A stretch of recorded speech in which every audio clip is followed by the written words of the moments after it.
Ndatangaje umurozi azosubira kuguruka aje kugutera nazoshika iwanyu nazotahaniwe azopfira hiyo nyene muzina tayo. Kanisa limeanza katika hali hatuwezi elewa. Jean Marie niwe narungika kugira ngo ababe hafi. Ngombe rugombo. Nanje inka yanje ni hiri. Na mimi ngombe yangu ndo kwenye iko.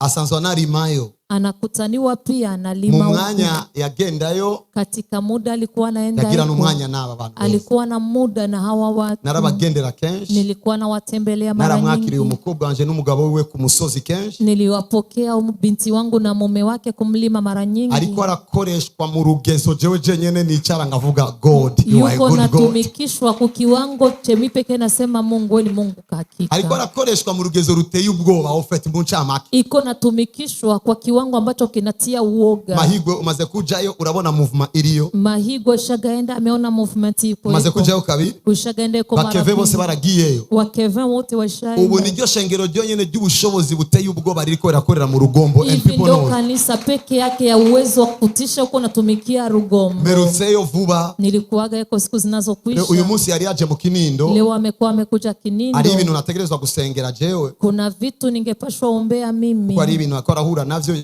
ko kuri eta major. Maana kuna vitu yuko nakutana navyo ilibidi akuje mu eta major. Ariko mukanya yache yashingi naye. Lakini mumuda alishuhudia. Ashinzi naye. Aliposhuhudia. Ndabona ariko arashingi naye nonga. Nikaona nashuhudia na. Ndamubwira ngwino kwanza ushingiyo naye Bujumbura. Nikamwambia kuja ushuhudie ushuhuda Bujumbura. Ahejeje acagenda gukorera abo mu rugombo. Akimaliza ataenda kutumikia barugombo. Ni naye y'umukobwa ari umwesiramu. Ushuhuda wa binti alikuwa Muislamu. Ibintu mugiye kumva. Mambo mnenda kuyasikia. Yesu Kristo peke yake. Yesu Kristo wewe. My daughter. Mukobwa wanje. Ndasavye shengero rikomera Imana amashi kubwawe. Ninaomba kanisa lipigie Mungu. Shengero tuhaguruke dukomera Imana amashi kubwiwe. She's a daughter of value. Numukobwa w'agaciro. Numukobwa niratira. Ijuru jiratira. Abantu bariko barakira. Imbara ziriko zirakira. Imana iriko iramukoresha ibihambaye. Ubuntu bw'Imana bugwire. Amashi menshi cyane ku Mana. Karibu cyane turamuha akajyo ko kuvuga. Thank you. Tunampa nafasi ya sembe. Shalom shalom. Nabaramukije mu izina rya Yesu. Ninawasalimu kwa jina la Yesu. Twagiriwe ubuntu butangaje. Tumejaliwa neema ya ajabu. Kuba munsi ya ino mavuta. Kwa chini ya haya mafuta. Ntabwo byari byoroshe. Ilikuwa sio rahisi. Bivanye n'ivyo abantu bavuga. Kulingana na venye watu wanasema. Bumvirije ivyo abantu bavuga ku marezo sosio. Ukisikia venye watu wanasema ku marezo sosio. Ntabwo woba munsi ya no mavuta. Hauwezi kuwa chini ya haya mafuta. Ariko umaze kwinjiramo neza. Lakini ukimaliza kuingia vizuri. Ni utahura akamaro kano mavuta. Ndio unaelewa samani ya haya mafuta. Ariko utarinjiramo neza. Lakini kama haujaingia ntabwo wobitahura. Hauwezi bielewa. Ndagusabe ubibemo neza. Ninakusi ubingie kugira ngo nababa ndibaza guca intege. Ili na wale wengine nibaza kuguca intege wakikuja kukukata bagasanga winjiyemo neza wakati umeingia vizuri bazobura aho binjirana watakosa pa kuingilia. Ntatebeje twabonye Imana bila kukawiza tumeonaga Mungu kuva dutanguye kuba musi yano mavuta kuanzia tumeingia chini ya twararosi ingabire ikomeye cyane tulipata karama ya twahawe n'Imana tumepewa na Mungu ndetse kuri twebwe tena na kusisi abasabawoti ndetse n'isi yose hata dunia nzima ni ingabire ikomeye ni karama isi ya kawaida. Ababonye iyo ngabire barashobora kuyirengagiza waliona hiyo karama canke bakayipisha ubusa.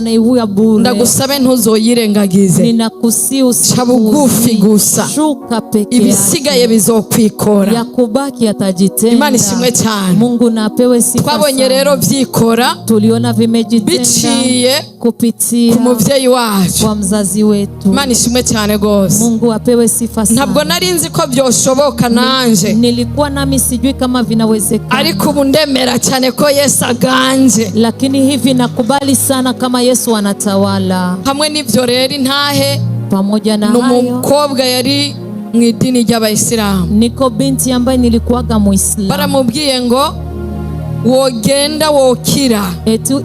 Walimwambiaga akienda atapona. Aravuga hehe? Akasema wapi? Baramubwira ngo ni shengero gitwa Sabaoth Church. Wakamwambia ni kanisa la Sabaoth Church Rugombo. Ati rero uhageze Yesu yokugirira neza. Yesu anaweza kutendea mema. Baramubwira ngo ryazanwe nande? Wakamwambia letwa na nani? Baramubwira ngo wa mugabo muza mumva Joshua ule bwana mnasikia niwe yarizanye mu Rugombo. Acharavuga ngo yasinojaye. Akasema hapo siendi. Ariko abiwabo lakini wakwao bari bamazwe n'ibivyimba. Walikuwa wamalizwa na umuryango wabo mu familia yao na madiabete. Yumvise ko bamushize kuri randevu yo kumwopera. Aliposikia kama walimtia acharavuga reka ngendeyo. Akasema acha nje kuraba nikatizame. Acharaza akaja. Twari dufise igikorane cyo kumugoroba. Tulikuwa na mkutano wa jioni. Aravuga ngo jenje gusengerwa ndagwaye. Akasema mimi nakuja kandi abiwacu bose barapfuye. Tena wakwetu wote wamekufa. Nje kuraba iyo mana yo mubakizwa. Ninakuja tizama huyo iyo mana bavuga. Huyo Mungu anayesema yukwija gukora. Ya kuwa itatenda. Nanje ndamubwira ngo urakira. Na mimi nikamwambia utapona. Ndamukora kunda. Nikamgusa. Ndavuga ngo mu izina ry'Imana y'umuvugishwa. Nikasema kwa jina la Mungu wa nabii. Ibi bivyimba. Aya majibu. Nta kintu na kime kizosubira kubonekana munda. Hakuna hata kimoja kitaonekana tena. Mhejeje charambaza. Nilipomaliza kaniuliza. Ahura hejeje. Hapo unamaliza. Ndamubwira na hejeje genda wakize. Namaliza nenda umepona. Arambwira nta kindi unkorera. Akanambia ndamubwira ngo Imana ya papa wanje. Nikamwambia Mungu wa baba yangu. Yamaze kubirangiza byose. Vimaliza vyote. Arambaza papa wawe ninde? Akaniuliza baba yako nani? Ndamuvuga. Nikamsema. Acharavuga mpora ndamwumva. Akasema nakuaga na musikia. Acharataha. Akaenda nyumbani. Ageze muhira. Alipofika nyumbani. Atangura kuva. Akaanza kuvuja. Acharambwira ngo. Akanambia.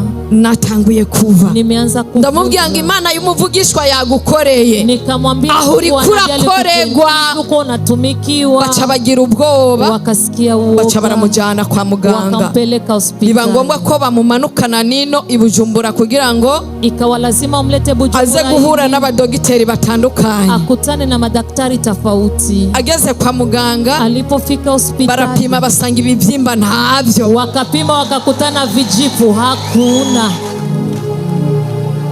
Musaza waramubwira ngo ya. Kakake akamwambia hapana. Iyo radio ntikora. Iyo radio haitumiki. Ngo tugenda handi. Twende pengine. Baca baragenda. Wakaenda. Bagezeyo. Walipofika. Barababwira nta bivyimba wigeze ugwara. Wakamwambia urakomeye. Vijipu uliwahi hata kugonjwa uko mzima. Musaza waramubwira ngo yasinda vyemera. Kakake akasema siti. Ngo tugende kuri wa Karere. Eti twende kwa Karere. Baca baragenda. Wakaenda. Bagezeyo bababwira ati nta kivyimba na kimwe wigeze ugira munda. Hakuna kijipu hata kimoja uliwahi kuwa nacho tumboni. Musaza wacu aramubwira ngo yenda vyemeye ya mana y'abakizwa yatanguye gukora. Kaka yake akamwambia na vikubali ule Mungu wa walokole ameanza tumika. Acharavuga ngo reka mpime ndabe na diabetes. Akasema acha nipime nitizame na diabetes. Agiye gupima diabetes asanga nayo yaheze. Alipopima na diabetes akakuta nayo imekwisha. Musaza wacu aramubwira ngo kakake akamwambia ya mana y'abakizwa ule Mungu wa walokole imwe wavuga ule ulikuwa unasema wa undi Joshua numva ule Joshua nasikia yabikoze ngo yabikoze.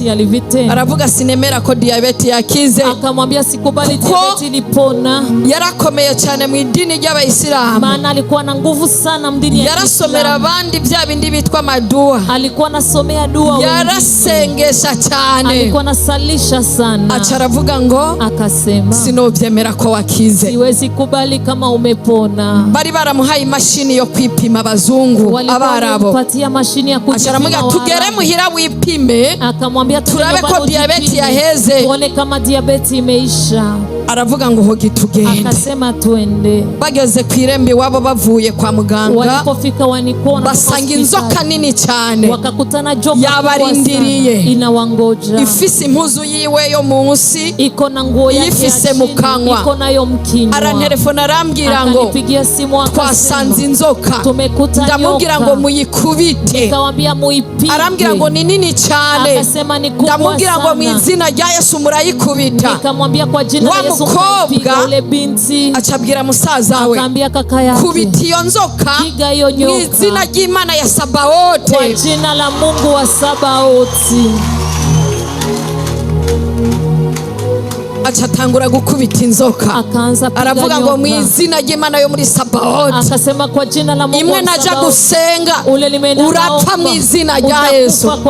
Inzoka barayikubita, nyoka wakaipiga, hagitanguye gupfa abona umumama umwe araje, akaona mama mmoja aramubwira ngo dada, akaambia dada, iyo nzoka muyireke kuyikubita, iyo nyoka mwache kuko papa naka maana baba arambwiye ngo mugire mumwice, ananambia mnataka mumuue.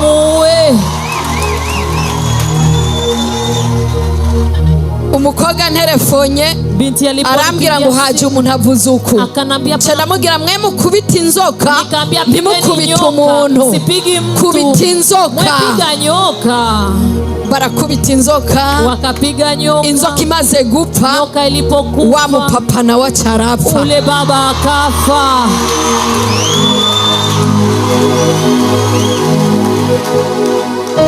arantelefona arambwira ngo akanipigia, wa mupapa eti ule baba arapfuye, anakufa. ndamubwira ati Imana ishimwe cyane, Mungu na apewe sifa. uwo mukobwa baca batangura kumuhiga, uyo binti baca bamwagiriza ko yishe umuntu, wakasema ameua mtu.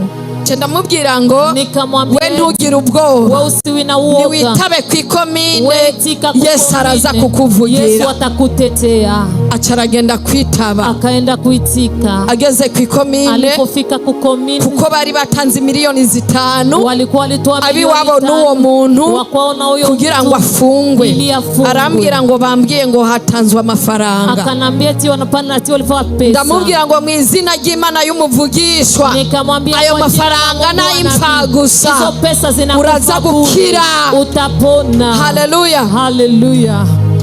OPG aramuhamagara aramubwira ngo bampaye amafaranga, mbwira ukungene byagenze, aramubwira uko byagenze.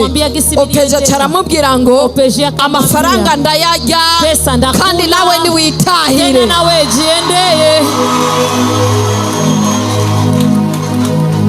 Umukobwa baca baramurekura, binti wakamwachia. Ariko hamwe naho, lakini hata na mama w'idini wiwe, mama yake wa dini, yari yamubwiye ngo ubihakane ivyo by'abakizwa, alikuwa alimwambia ukatae bya barokole, ndaza kukurihira amahera ntufungwe, nitakulipia pesa kandi ndaguha miliyoni 50, tena ndakupatia milioni 50. Umukobwa aravuga ngo ya, binti akasema hapana, pimiye diabeti, toka mlipimia diabeti, toki tuteze.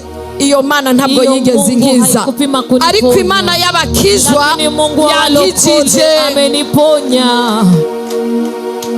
bavyumvirije, walipobisikia urubanza baruciye, kese walipoikata, baca baramurekura aritahira, wakamwacha akajendea nyumbani, basubira muhira, akarudi nyumbani. ageze muhira, alipofika nyumbani, barushirizaho kumuhiga, wakazidisha kumtafuta, barushirizaho kumugwanya, barushirizaho kumurondera, wakazidisha kumtafuta. abiwabo n'uwo muntu bashiraho abantu bo kumwica, arambwira ngo namenya amakuru, eti nimejua habari ko bagomba kunyica, ndamubwira ngo urarinzwe, munsi y'amavuta yorosha ibintu, ntabwo bazokubona, ntabwo bazokwica.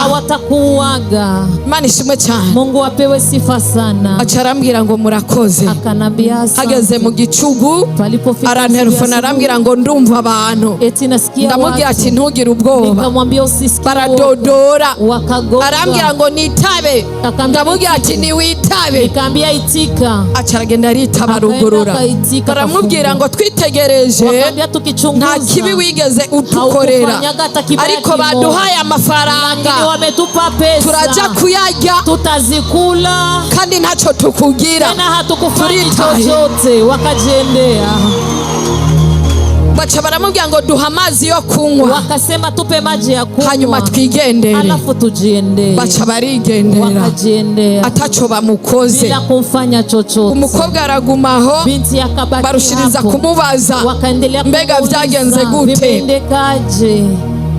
ni kuvuga yuko ni kusema aho hantu iyo mahali ikomine ntabwo zari bwahinduke ngo ziba amazone. Komine zilikuwa hazijabadilika ziwe mazone. Bacabongera baramutumako, wakaongeza tena baramubwira ngo wabigenjeje gute, kubera ko uwo muntu yari yarabangamiye ako karere, alikuwa amesumbua hiyo anga. Babuze umuntu mwako karere, wanamtoa hiyo fasi bakamujana muri morgue, wakikosa mtu kujya baje kumukurayo, wakienda kumtoa kugira ngo baze kumuhamba, hategerezwa gupfa abandi bagiye gutora uwo muntu. Uwo muntu amaze gupfa, igisagara cyakoze umunsi mukuru, muji ulifanya sherehe, bakaza babaza ngo Diane, wanauliza Diane, wabigenjeje gute? Tubwira uko wabikoze. Arababwira ngo ni Yesu. Akawaambia ni Yesu yabigenjeje neza, aliyafanya vema.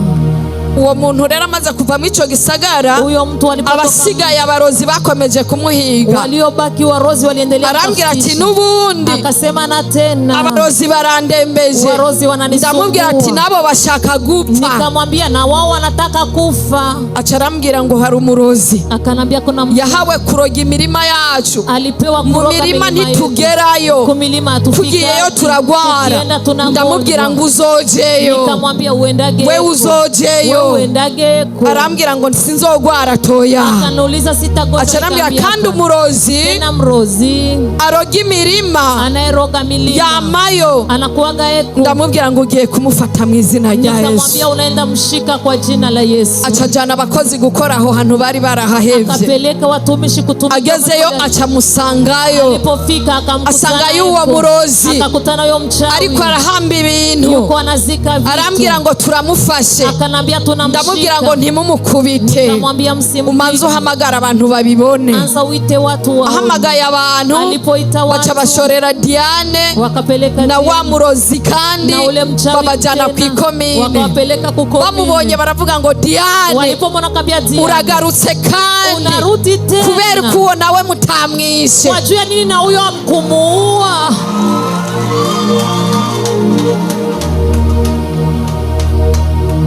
Diane aravuga ngo oya, twashatse kubyerekana, tulitaka kuvionesha imbere y'abategetsi.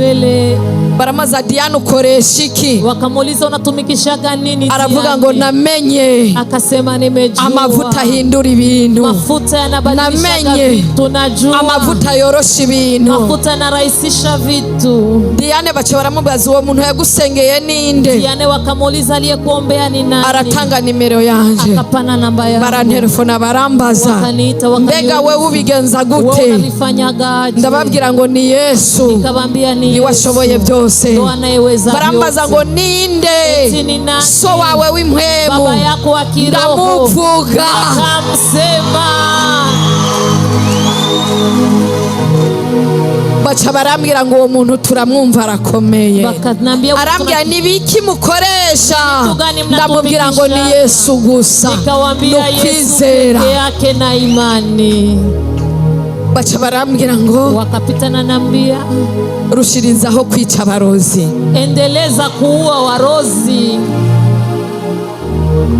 Hacagera igihe pakafika nyakati, uwo murozi bamushira mu gasho, uyo mrozi wakamtia gerezani. Diane arataha, akarudi. uwo wari umurozi agira kabiri, uyo alikuwa mchawi wa pili. Acara bamurekuye abwira ngo Diane, walipomwacha akambia Diane, uranyomoye wari umwana, unanifukuza ulikuwa nibiki wacishije? Kipi ulipitisha byatumye bimera gutyo? Vilisababisha inakuwa hivyo. Ico gihe kuba Diane amazi acarakama. Iyo toka yo nyakati kwa Diane, ngo Diane, wakambia Diane, nta bantu bavoma mwijoro. Hakuna watu wanachotaga usiku. Diane arambwira ngo iwacu, akanambia kwetu, nta bantu baja kuvoma, watu waendagi kuchota. Mutagiye muri benshi, kama mwendi wengi, imbwa zirabarya, imbwa zinawakula. Kandi iyo mbwa ikuriye ntukira. Tena iyo imbwa ikikukula, Diane ndamubwira ngo uzovyuka uje kuvoma. Nikamwambia Diane wamkage, amazi uzoyashikana, maji utayafikisha. Diane aravyuka aragenda kuvoma. Diane akamka, acarahura na zambwa, akakutana na zile mbwa. Bahuye, walipokutana, abo bari kumwe bagira ubwoba. Wenye walikuwa baramubwira ngo ngo Diane turapfuye,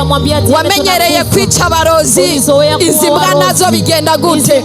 Diane arababwira ngo musi amavuta yorosha ibintu nacho zitugira, anarahisisha vitu, hakitolifanya chochote. za mbwa zica zibaha inzira, zile mbwa zikawapa njia, baca bararengana, wakavuka. ba Diane bahindukiye, Diane walipogeuka baca basanga za mbwa zabaye abantu, wakakutana zile mbwa zimekuwa watu, baca baravuga ngo, wakasema Diane iyo mana uzoyinambeko. Uyo Mungu mganga Diane acarantelefona, nakanipigia simu. Je naciye mvuga nhabwa icubahiro mana ya dadi, mimi nilisema urashoboye, urahambaye, unaweza. Diane ntivyahereye aho, Diane yakwisha, acarambwira ngo harasigaye umwe, akanambia panabaki umoja, aza gukindi wacu, anakujaga kukindia kwetu. ndamubwira na wenyene, ndamwambia na yeye agomba gufatwa, anataka akamatwe. acaragenda arakinda, akaenda akawanga. Diane arambwira ngo ndumva umuntu yakomeje gukinda, ndamubwira ati ntiwugurura, uza kugurura mu gitondo.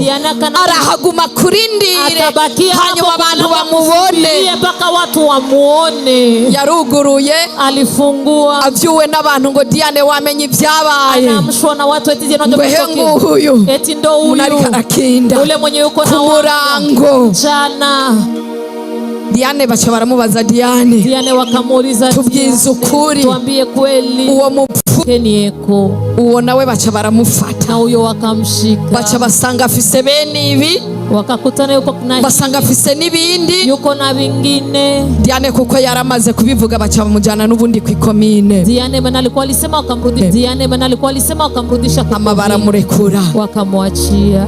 hageze igihe, palifika nyakati, musaza wa Diane, kaka wa Diane yariko riga kuba umupadiri, alikuwa anasoma kuwa padri, acarasara, akasara, acariruka, akakimbia. Diane arambwira ngo, Diane akanambia, musaza wanje yasaze, kaka yangu amesara. ndamubwira uzoze, nikamwambia ukujage. acaraza kuri eglise, akakuja kanisani, ndamuha amazi, nikampa maji, ndamubwira ati aya mazi, nikamwambia aya maji, aho uzobona musaza wawe hose kwenye utamwona kaka yako ariko ariruka, yuko nakimbia, uzomusuke kwa aya mazi, bizoca bihera. Bitapita binaisha. Diane arambaza, Diane akaniuliza, ivyo gusa? Hayo tu? Atego. Akasema ndio. Baca batanga amafaranga ku bantu bamurondera, wakatoa pesa watu wamtafute, iyo yirukiye kwenye alikimbilia. bamubonye babwira Diane, walipomona musaza we twamubonye mw'ishamba, kakako tulimwona shambani, ngwino uze kumuraba, njoo umuone, kandi uzana impuzu ntiyambaye, tena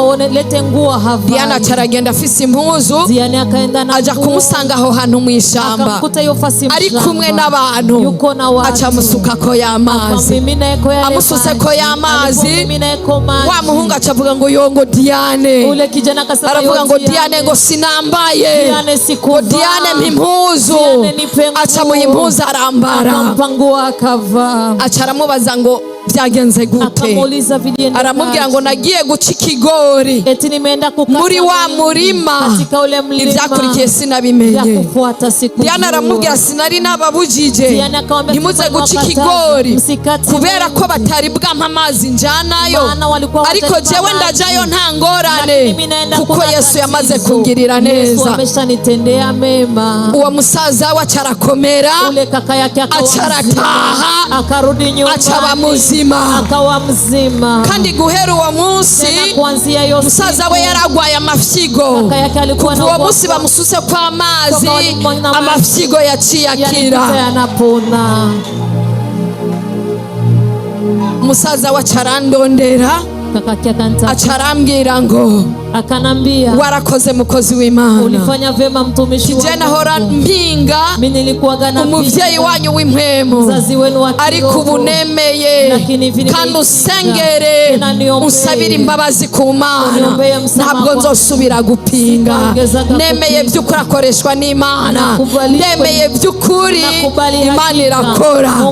Diane aca ndamubwira ngo Diane urushirizaho gusenga cyane, barushirijeho kumuhiga, kwiga kuko Diane yagize urugendo rurerure baca baramubwira ngo ntabwo tuzopfa kukurekura, ntabwo twokwemera ko abakizwa bagutwara. Walokole wakubebe. Imana ishimwe. Mungu apewe sifa. Haleluya. Haleluya. Nibaza ko rogo yino shengero ari umuriro, sivyo? Ni logo ya kanisa ni moto, sivyo ga yemwe?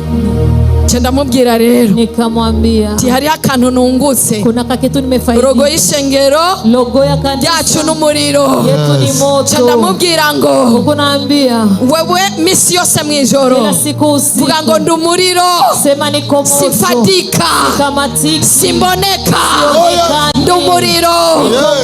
Diana caragenda acatangura kuvuga ngo ndi umuriro, niko moto, simboneka, sionekani, sifatika, ndi umuriro. Uwo mama wiwe w'indini uyo mama yake wa dini aramutelefona akampigia simu aramubwira ngo Diane, akamwambia Diane, byagenze gute ko ntakikubona? Natumye amajina arakubura, natumye kila kintu cyose kirakubura, none byagenze gute? Wabigenjeje gute? Domoriro, domoriro, simboneka, simfadika, domoriro, domoriro, domoriro, domoriro.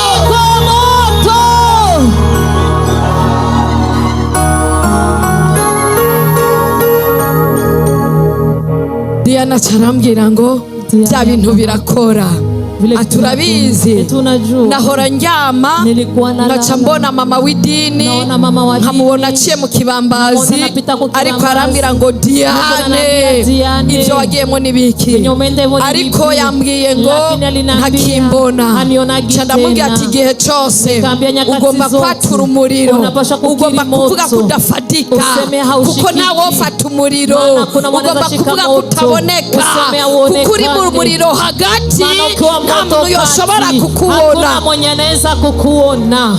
Haleluya. Haleluya. Diana charambira ngo birakora. Diana akanambia vinatumika. Cyenda mubwire ego. Nikamwambia birakora, vinatumika. Ubu rero hivi sasa turashima Imana, tunashukuru Mungu. Imana irikira bikora, Mungu yuko na vitenda ku rugezo ruteye ubwoba, kiwango cha kutisha. Abumvise ntahe Yesu abaheza nagomba muhaguruke abature ko majambo. I pray for you, pray for them. Nagomba abature ko majambo uyu mukobwa wa Joshua, nagomba aya mavuta yakoreye Diane, muravukana kandi muremeza ko papa wari ngaha. Nagomba abarozi babahagurukiye agende yabarangije ari ibintu dusigira abana kameme parosi maraha.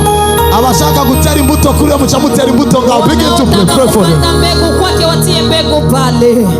Haleluya. Haleluya. Imana ishimwe. Mungu apewe sifa. Nico gituma navuze ubwa mbere ati twararose ikintu gikomeye, twararose ingabire, umuvugishwa wacu, papa wacu. Haleluya.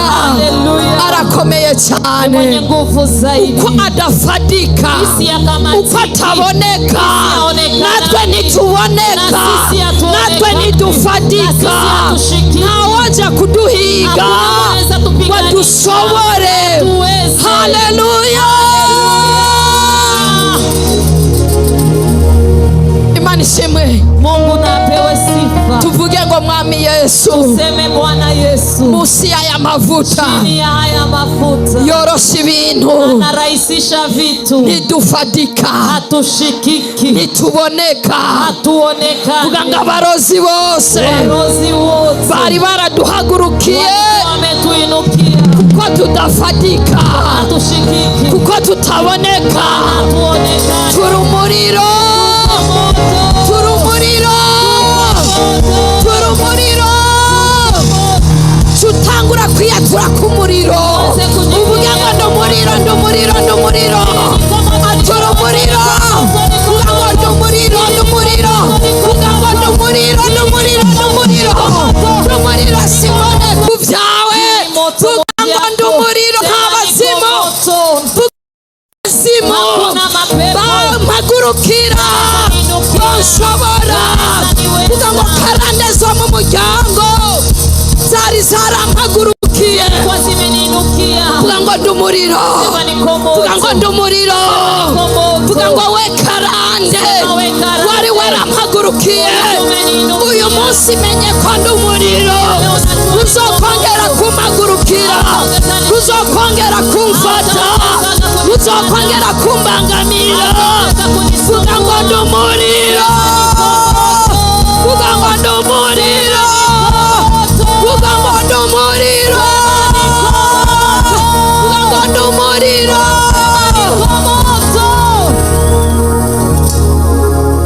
Zalentaba Zeibaka. Ndatangaje kuri umuriro mu izina rya Yesu. Magaze kuri kino gicaniro, magaze muri kino kibanza, icyago wagurukiye cyose ndatangaje ko gituriwe mu izina rya Yesu Kristo. Magaze muri kino kibanza ndavuze nti mariage itari bwawe irabaye mu izina rya Yesu. Akazi katari bwaboneke karabonetse mu izina rya Yesu. Ibyago mu muryango wawe birarangiye mu izina rya Yesu. Abarozi barahiye kukwica ndarahiye ko bapfuye mu izina rya Yesu. Ndaduze ku gatumba iwanyu ndomoye ibyababangamira byose mu izina rya Yesu. Ndaduze mu birere ndahanaguye amajambo mabi yose bakuvuze ko mu izina rya Yesu. Parosaya tinjiye mu kiyaga ndasohoye ubutunzi bwawe bwose bwari bwarabizwe mu izina rya Yesu. Ndatangaje mpagaze kuri kino gicaniro bariyere yose bashize mu muryango wawe ndayipasuye urarenganye mu izina rya Yesu. Bariyere yo kutarongogwa, bariyere yo kutarongora, bariyere yo kutaronga kazi, bariyere yo kudatera imbere, bariyere yo kutubaka neza ndayipasuye mu izina rya Yesu. Magaze muri kino kibanza ndavuze mu izina rya Yesu. Icyo bakumiriye amaboko yawe ngo nagikoreko muri ino ndwi uzogikorako mu izina rya Yesu. Magaze muri kino kibanza inyenyeri yawe bari barafukiye mu kinogo iraduze mu kirere igiye kuboneka mu izina rya Yesu. Ndatangaje umurozi azosubira kuguruka aje kugutera nazoshika iwanyu nazotahaniwe azopfira hiyo nyene mu izina rya Yesu. Magaze muri kino kibanza kagasuzuguro karaheze kagasuzuguro karaheze kakagaye karaheze yamarira araheze bwabwoba buraheze yamadeni araheze mu izina. Shira ibiganza hejuru. Mafi iyi ni imbuto bateye reka bayigushirire ngaho. I pray for you. I send you as a machine. Ndakurungitse nk'imashini. Baroska. Shira ibiganza hejuru mwese. Tia mikono juu nyote. Mu mwanya nariko ndamusengera. Katika muda nilikuwa namuombea. Mu mwanya namuhaye microphone. Muda nimempatia microphone. Ndagaruka kwa madame turi kumwe. Nikarudi kwa mke wake wangu tuko pamoja. Ndambwira ndiko ndatangazwa na maturite ndiko ndumva nayo mukobwa. Eti niko nashangazwa na maturite nasikia muyu binti. Kuko narimvuye ngaha kumushira hejuru. Nilikuwa hapa kumuinua. Niyo devoir yanje y'umuvyeyi. Ndo devoir yangu kama mzazi. Umwana. Kupandisha mtoto. Ariko igihe cyose umuvyeyi ajeje kukudu kukuduza, lakini nyakati yote mzazi akimaliza kukupandisha agumaraba ko ukukuduza kutumye uduga neza cyangwa waduza ukutari. Anabaki anatizama kukupandisha inasababisha unapata vizuri. Nilipoketi yari kuba umwana mubi, angekuwa mtoto mbaya, yari kuvuga ngo Imana yarampaye ubushobozi, angesema Mungu alinipa mamlaka. Achatora teste igoye gutora facilement, akafanya teste yenye ko nguvu. Achavuga ngo twarahawe umuvyeyi Imana yasutse kwa mavuta, eti tulipewa mzazi Mungu aliminaga kwa mafuta. Uyu ansubije kumutego na muteze arawusubije. Nikasema huyu ananirudisha kumtego nimemtega. Kubera ino maturity, kwa ajili ya immaturity. Jahembe Ile pembe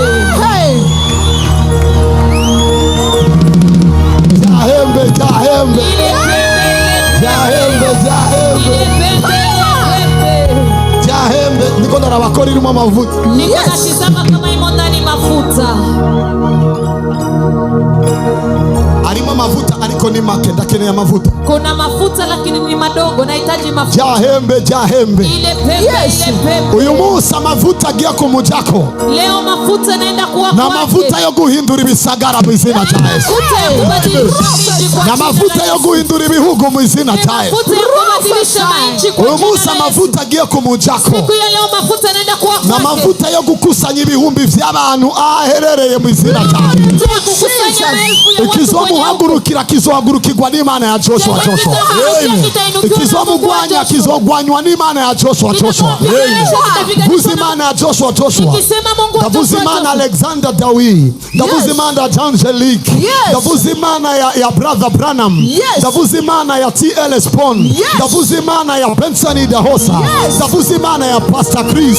Ndavuza Imana ya Prophet Yuberenjo. Ndavuza Imana ya Major One. Ndavuza Imana ya Prophet of Jesus Joshua. Mejeje kuvuga ona turuse. Niliweza kusema kuri uwo murongo ninakura ko Catherine Kuhlman ndi w'icenda, kuri uwo murongo ninashiramo Catherine Kuhlman ndi w'icumi. Ari igituma nabikoze gucyo. Kuna sababu gani nimefanya? As a voice, as a prophet. Shangero abapastori bahaguruke tumukikuze. We anoint you today. Niwe muntu wa mbere susa mavuta turi kuri televiziyo. Mtu wa kwanza anatia kwa mafuta abantu batabizi. Watu hawajui. Iya mavuta turutse mu ihembe. Nyakati mafuta yanatoka kwenye pembe. Ubwo bwami nibusubira guhagarara kuko nico kimwe n'amavuta yagiye ku mutwe wa Dawidi. Huyo ufalme ongezi kusimama maana ni mamoja leo. Igihera zichinjia kuri we. Ukuhani unaingia kwa. Kizobandanya mu bana biwe bose. Kizobandanya mu bazomukoko bose. As a prophet, as a voice. I ordain you today as a prophetic voice muri kajya karere kose. Kajya karere ni kimana yavuze ko kazoba mu ikangura. Uri mu badamu bake muri Afrika bariko barakora ibikomeye. Uri mu badamu bake mu Burundi bariko barakora ibikomeye. Vuza ibikomeye. Simvuze gusa gukiza abagwayi. Uguca bugufi kwawe n'ibitangaza uri kurakoreshwa. Biriko birantangaza. I put this oil upon your head by the power and the anointing which is upon my life. Go and conquer nations. Genda unesha mahanga. Genda unaniza abarozi. Genda usambura ibicaniro by'abadayimoni. Genda ukoreshwa mu rugezo rutigeze ruboneka muri kino gihugu. Nizira amashimeshare kuba Kadosh, Kadosh, Kadosh, Kadosh, Kadosh,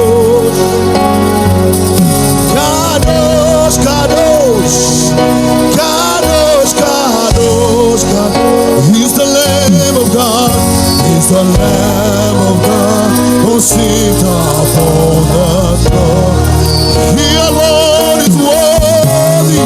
He alone is worthy of my praise. Hey, Kadosh, Kadosh, Kadosh, Kadosh,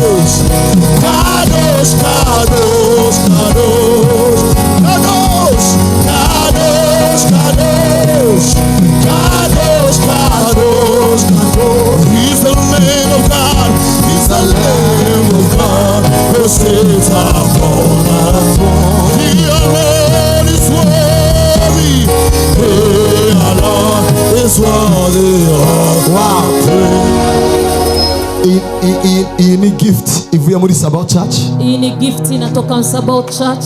Mama Prophet araje kukugumbira. Welcome in the family. Kukumbatia. Thank you, we love you.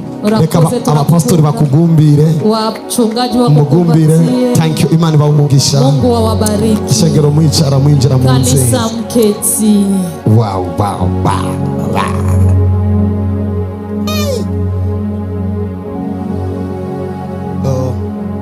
Tumereye kuruhusha kugira ngo agende akorera ihanga ry'Imana mu Rugombo kuko nibo tahatarasha. Tunampatia ruhusa ili aende atumikie taifa la Mungu Rugombo, maana hawezi enda nyumbani kabla hajafika. Hariyo abantu babonye ndamusuka amavuta ku maplante avuga mana umwijuru. Ayo maplante ni mato paraporo y'amavuta yaje kwakira n'ibipimo abiko sawa. Ariko mvura abantu babivuze. Nilikuwa natibu watu wanabisema. Wow. Power.